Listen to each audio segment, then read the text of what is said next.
Welcome to Peter and Ruffy's Football Show here on STV. The main talking points on tonight's programme. Mark McGee says he'd welcome an expanded World Cup with 48 teams involved. England captain Wayne Rooney says he'd be happy if it stayed the way it is at the moment. In other news, Robert Snodgrass says 4 points from 6 in Scotland's next 2 games is the minimum target. And Celtic's majority shareholder Dermot Desmond says they don't need to sell Moussa Dembele or any other player at the club.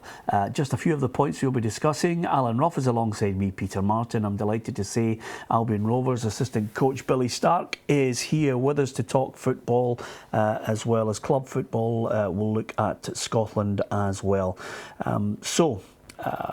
Mark McGee says 48 teams. Anything we can do, Ruffy, to get us to a major championship. Let's just go the whole hog and make it 60. So we definitely will get there. But no, it's we need to get there. It's been a long time. You know, I have a wee bit of confidence this time. Again, I think it might be the playoffs, but why not go for the first place? You know, we saw England coming through a bad European campaign. The pressure will be on them a wee bit. They weren't over impressive over there. So at home, I mean, I think away from home we could maybe get a draw, but we've got to beat them at home. Wow, how you managed to get us onto the England game while we're talking about an expanded World Cup in one sentence is absolutely sensational, Ruffy. Gianni Infantino wants to make an impression, Billy, and it's a strange game, football, and the people who run it at the moment. We have a situation where he wants an extended World Cup. We've got an extended European Championships. Meanwhile, Karl-Heinz Rummenigge and all his cohorts want a reduced Champions League just for the wealthy. Yeah, that's football politics. But in terms of 48 team World Cup, I can understand Mark obviously relishing that. I think we all would. And as Ruffy says, any chance to get Scotland to a finals should be welcomed. But I think the extended European Championships did work. I know there was a lot of talk about did it distill the quality a bit, but I think the teams that sort of overachieved and brought the colour of their fans, Iceland for example, and if Scotland had been, I'm sure they would have enhanced it as well. Then I think it was a success story. But I think 48 teams seems an awful lot. Yeah, it just depends on the overall format of the tournament as well to try and make it exciting. If you start to get to lots of groups spread over, longer than a month, Robbie, then I think as a spectacle, you start to, you're stretching it. Yeah, I think the playoffs again has been a success in the group stages, but unfortunately we're in them, and we don't do particularly well, and we always get drawn against a big nation. We always leave it to the last minute, but no, I think the playoffs, if we could get there, is quite exciting to get these games. Well, we've got 2 big games coming up. The first of them at Lithuania at Hampden Park on Saturday evening. Is it a must-win game? It was something we put out on a poll. We'll be giving you the details of that and the results coming up very shortly. But of course, the players and the assistant coach Mark McGee were out there at Mar Hall today getting ready for the big game on Saturday, preparing and of course speaking to the assembled members of the press. We've got to imagine that every game's going to be as tough as any other, and then we won't be caught by surprise, So we've got to prepare as if this is going to be the hardest game that we'll face in the entire section, and if we keep doing that, then we'll never be caught out. So that's the way we're approaching it. We expect them to be at their best, and therefore, in a sense, we've got to make sure that if possible we're at our best. I think it'll pretty very much like obviously the Malta game. It'll be hard to break down. But I says then you need to be ruthless, and especially at home, because the fans have got a sort of expectation when you go away from home and win your first game. Obviously convincingly, score 5 goals, but I think we need to be patient in the game and obviously take our chances when they come. Even before he scored the hat-trick in Malta, I said that the last time I sat down with you guys and we talked about Robert was that, I was there the day they got injured at Queen's Park Rangers, and I remember saying that had he not got injured, I don't think his team would have been relegated that season. I think they would have stayed up. That's how important he is to them. And then he went out, of course, and scored a hat-trick and in a sense qualified that by showing how important he is to us. think it is. Yeah, I think focusing on 2 games. I think obviously we need to get off to a good start on Saturday. It'll be something different for us with obviously the night time game there on the Saturday night. Obviously a full crowd, so it's something I'm looking forward to. We need to get off to a good start. I think you've got to have not just desire, but we've got to show how determined we all are in every single game and approaching every single game, how serious we are about winning every single game and about qualifying. There's got to be a belief, and the supporters on Saturday night have got to see an absolute determination, from us all to win that game and to show how serious we are about qualifying. So, 4 points out of 6, is that good enough for you, Billy? Well, I think that would be excellent. I think we tend to underestimate teams. Lithuania will be no mugs, and Slovakia are a very good side. I mean, they pushed England all the way after going down to 10 men, with Skirtle being sent off. So I think it'll be very difficult to get anything in Slovakia. But if we can get a draw there, I think that's a real major bonus point. I think they'll be right in there at the death in terms of qualification. And Lithuania will be a tough ask as well at Hampden, because they're a big, strong, physical side that have some talent as well. And you've heard some people over recent days talking about nowadays modern football, how difficult it is against any team, because they're organised, they're fit, they've done all their analysis, they know they've got a game plan, and until you break them down, it's very, very difficult.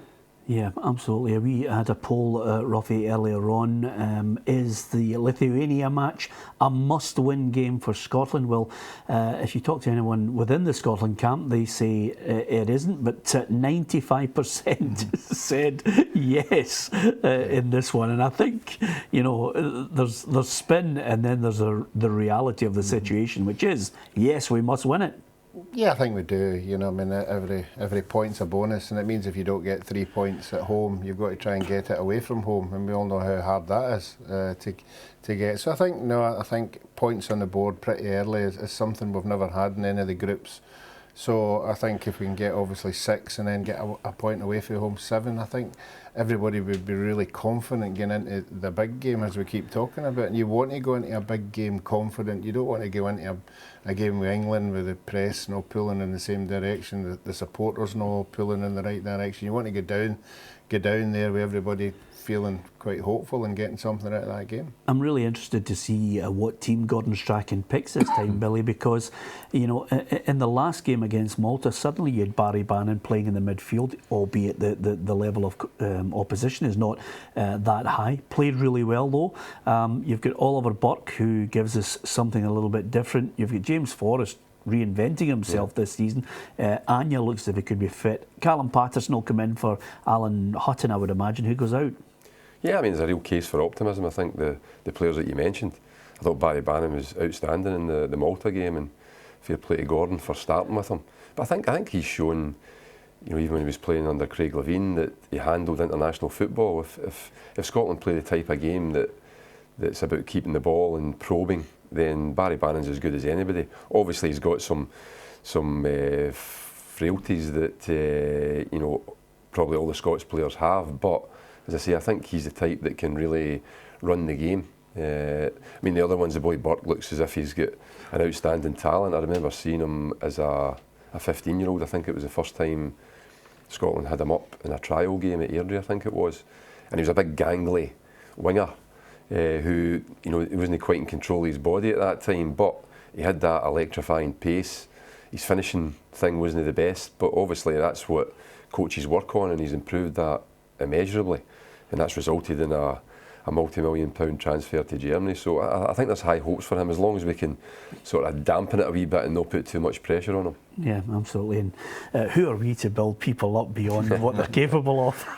And on that note, Ruffy, of course, I do think Snodgrass could be a key player for us, because now a fit Snodgrass is great for any midfield. Yeah, and Mark touched on it. I mean, he touched on it when he fell out of the Hull side, when he fell out of the Scotland side. I thought he was a big player, and I thought he was a massive loss when we lost him at international level. So yeah, I think again the confidence of the goals that he scored, not the greatest hat trick in the world, but certainly he'll be getting into that game with a lot of confidence. But I think the width is where you get to beat this team. Yeah, only a goalkeeper could say not the greatest hat-trick in the world. Any other player will tell you a hat-trick is magnificent.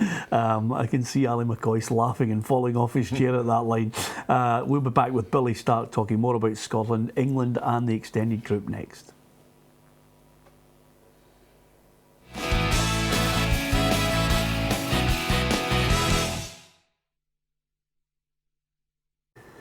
Welcome back to Peter and Ruffy's Football Show. Our boot-room guest tonight, I'm delighted to say, is Billy Stark. St Mirren, Aberdeen, Celtic. Have I missed anybody? Kilmarnock as well, yeah, absolutely. Yourself and Tam strutting your stuff there. What age were you when you were firing about in that midfield? I think we would have been 34, 35. Yeah? Yeah. Tam? Same again? Tommy was only, I think Tommy was a week. There was a week between our birthdays. Yeah. Just out of curiosity, did you two know each other before you got together?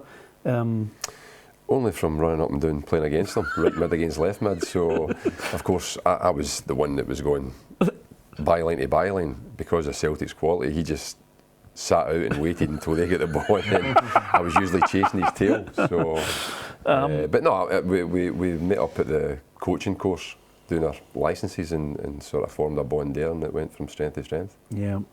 Just talking of the Celtic situation, a lot of the guys were putting it to Robert Snodgrass and other players about the feeling down south. There's a certain amount of disdain from English football towards Scottish football, but I think the Celtic result against Manchester City certainly has given everybody a shot in the arm. Absolutely. I mean, I think obviously it was important for Celtic, but I think it was they did a real service to Scottish football because it was highlighted because it was an English side they were playing, top-notch English side at the top of the Premier League, and they matched them and they deserved the draw. There's absolutely no doubt about that. Sort of hanging on a wee bit at the end, but the energy and the commitment to pressing that they showed throughout the game certainly deserved the point for sure. Yeah, and it's good to know that footballers can be fans as well when you're watching these games, as Robert Snodgrass revealed today.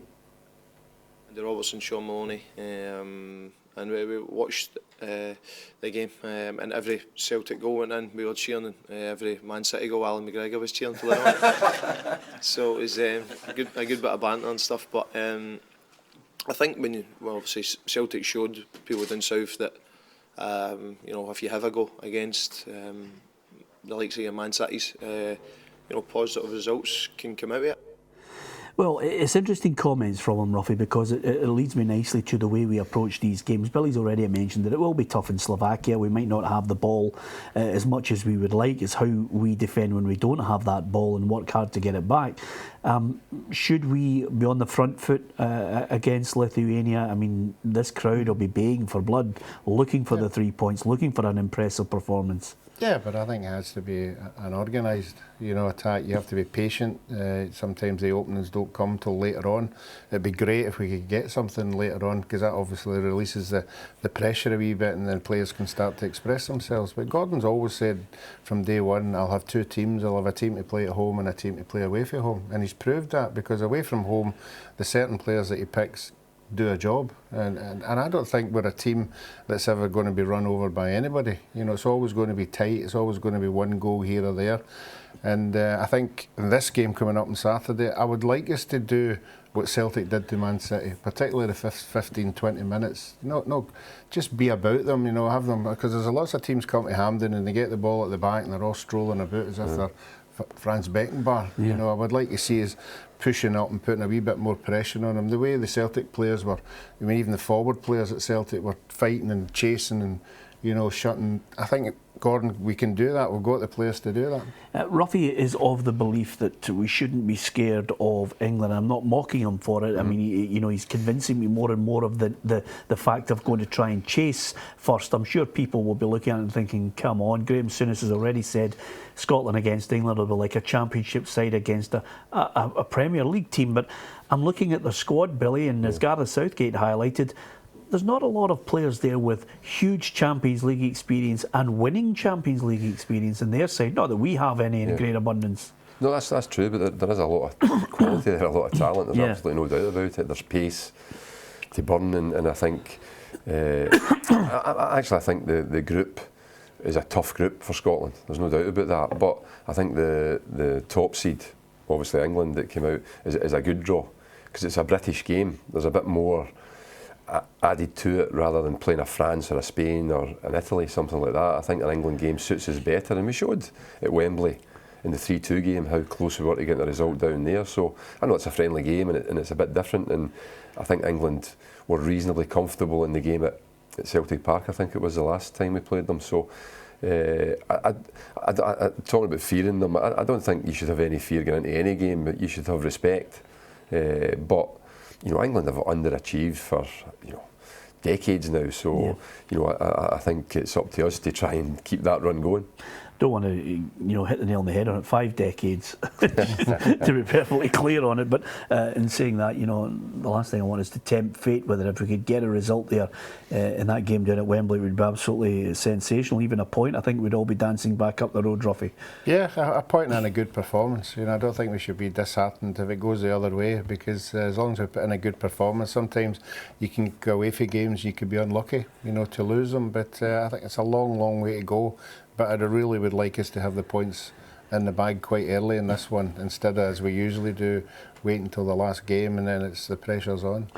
Billy, you've been involved in the under-21s as well, working with the SFA. Henry McLeish, the First Minister, says he reckons the appointment of the new performance director could be, as he puts it, the most important appointment in the Scottish game since the war. Nothing like a politician over-dramatising it, but how big an appointment is it for us? Well, it's a big statement, that. I mean, I think what makes it difficult for people to appreciate is what the role actually entails. I mean, obviously it was a big disappointment, Brian McClare coming in and going as soon as he did, because Mark Votta was there before that, and people have different ideas, and I think you want sort of conformity and consistency.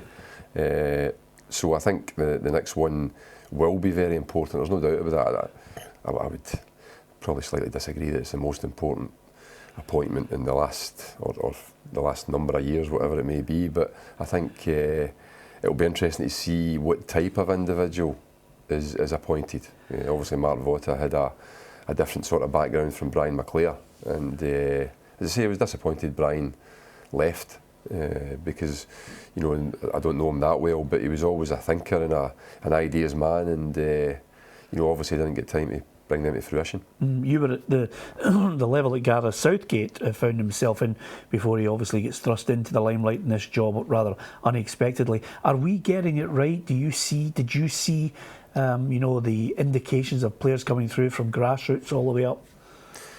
Yeah, I mean, I think that there's obviously no time for it. It's a big debate, that. I think the bottom line is, we're not producing as many quality players as we did back in the 60s, 70s, 80s, because there's not as many young boys and girls now playing football. So it stands to reason that's basically when you're playing, you're practicing with your pals. So I think we've lost that part of it. The academies obviously have the responsibility of coaching players from a very young age. And I know, having been at just about all of them, how hard they work with the players. So it's certainly not for lack of effort, that's for sure. I think we just need a wee break. We've got into a sort of rut where we're not qualifying for tournaments, and the underage teams are important, but the big team is everything. Yeah. Everything cascades down from there, and if they can get qualification, it'd be terrific. And of course, I'd love to see you back involved in management at a level where you're the man in charge. But do you get disheartened when there's various jobs that come up? There's 60 and 80 applicants for it, and in some ways, some chairmen might overlook the fact of when they look at your CV and your experience. I think there's a lot of young ones getting an opportunity, and I think that's quite right. I was young myself once and got the opportunity. I think what happens is that you have a long spell in the game, and you garner a lot of experience, and you really just want to put that to good use. But no, I would never criticise for appointing young managers, but there are some older ones doing pretty well, so I think the experience thing is pretty important. Yeah, I think a number of clubs maybe are actually shifting their thought process on that, Ruffy. If it's not just the experienced person, they're certainly looking at the combo that Darren Young and Billy set up at Albion Rovers as well. Yeah, I think it's always good to take a team. You know, two guys are going in the right direction, but it baffles me sometimes when you get owners coming in that some of the selections, not up here, but particularly down south. You know, there's another one, you know, the American boy getting it right out of the blue. You know, you wonder, I'd love to be at a meeting with directors when they're all sitting around the table going, right, what kind of guy are we looking for? And seeing why they're picking these people. Yep, absolutely. Okay, that's all we have time for. I do hope that Billy indeed attracts the interest of a chairman in Scotland. One of the clubs gets him back involved. It just means another change of his mobile for me, really, and avoiding my calls. But other than that, last point I'm going to make here, and again, it's been a sad week in sport, but the man who used to greet us at Rangers' front door, Peter Jacobs, has sadly passed away. From everyone on the football show, these people in the background are the lifeblood of the game, and he'll be sadly missed. Our thoughts and best wishes and condolences to his family. From Ruffy, from Billy Stark and myself, good night.